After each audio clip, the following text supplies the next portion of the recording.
ولا تنکحوا المشرکات، مشرکہ عورت سے تم نکاح مت کرو،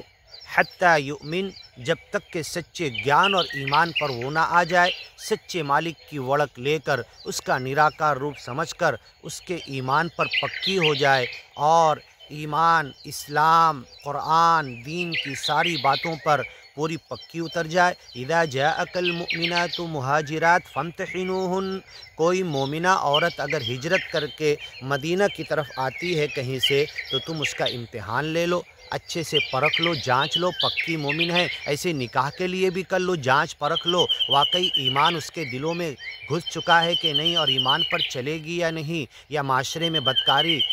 بے حیائی، بدفعلی برپا کرے گی، گھر کو اور سماج گلی محلے کو خراب کرے گی، یہ دیکھ لو اور تم خود بھی سدھر جاؤ، تم خود بھی ایمان پر پکے ہو۔ اگر کسی کے ایمان کی جانچ کر رہے ہو تو تمہارا ایمان تو بدرجہ اولا اور پکا ہونا چاہیے، تم اپنے گیان پر، ایمان پر اور جم جاؤ، جڑ جاؤ، لگ جاؤ، اس پر خود بھی چلنے لگو، لوگوں کو بھی لانے کی کوشش کرو۔ ولا تنکحوا المشرکات،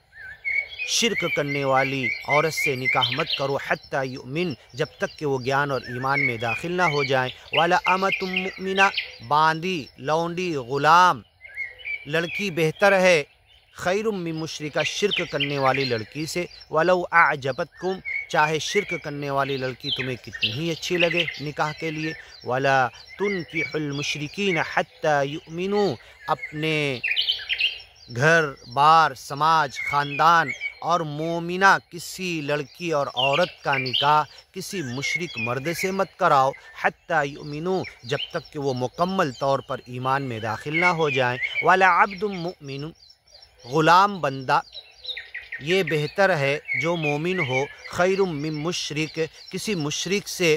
جو آزاد ہو، روپے پیسے والا ہو، اس سے بہتر تم اپنی بیٹی کا، اپنے گھر کے خاندان کے کسی لڑکی کا نکاح ایک غلام مومن سے کرا دو، لیکن آزاد مشرک سے مت کراؤ۔ وَلَوْ أَعْجَبَكُمْ، چاہے وہ آزاد مشرک تن من دھن دولت والا، پروپرٹی، بزنس، تجارت، نوکری، دھندے والا، اگر تمہیں کتنا ہی اچھا لگے۔ اولئک یدعون الی النار، یہ تمہیں آگ کی طرف بلا رہے، واللہ یدعو الی الجنہ، اللہ تو تمہیں جنت کی طرف بلا رہا، والمغفرہ، اپنی معافی اور رحمت کی طرف، بإذنہ، اپنی اجازت سے، ویبین آیاتہ للناس، دنیا کے تمام لوگوں کے لیے،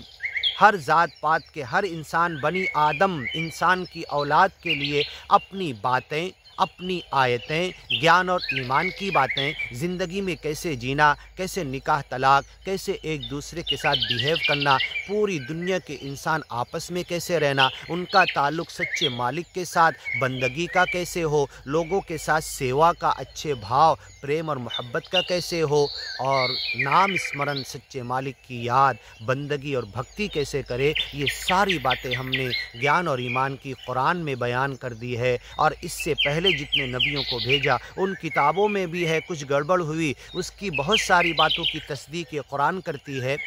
اسے سچ مان کر اس پہ چل کے قرآن کے گیان اور ایمان کی باتوں کو پوری دنیا کو بلا کر، لا کر، چل کر اس گیان اور ایمان کو پھیلا کر دنیا کو امن، شانتی اور امن اور سلامتی دے دو۔ وَيُبَيِّنُ آیاتہ، اپنی آیتیں سچا مالک بیان کرتا ہے، خود بیان کرتا ہے، بتاؤ سچے مالک نے بیان کیا، کسی کے بیان کرنے کی کیا ضرورت، للناس، سارے لوگوں کے لیے، لعلہم یتذکرون، ہو سکتا کہ سچے مالک کی یہ بیان کی ہوئی باتیں، آیتیں، اسے لوگ سن کے، پڑھ کے، سمجھ کے نصیحت قبول کریں، صحیح زندگی پر آ جائیں، پہلے کی غلط زندگی پر توبہ کر لیں اور سرل مارگ مکتی کے راستے پر آ کر صحیح راہ پر سچے مالک کی وڑک لے کر اس کا تعارف سمجھ کر اس کی بندگی اور بھکتی کا حق ادا کر کے، نصیحت کو قبول کر کے، ایمان اور گیان پہ چل کے جنت کے مستحق ہو جائیں۔ وَيَسْأَلُونَكَ عَنِ الْمَحِيضِ، آگے کی ویڈیو میں سنتے ہیں۔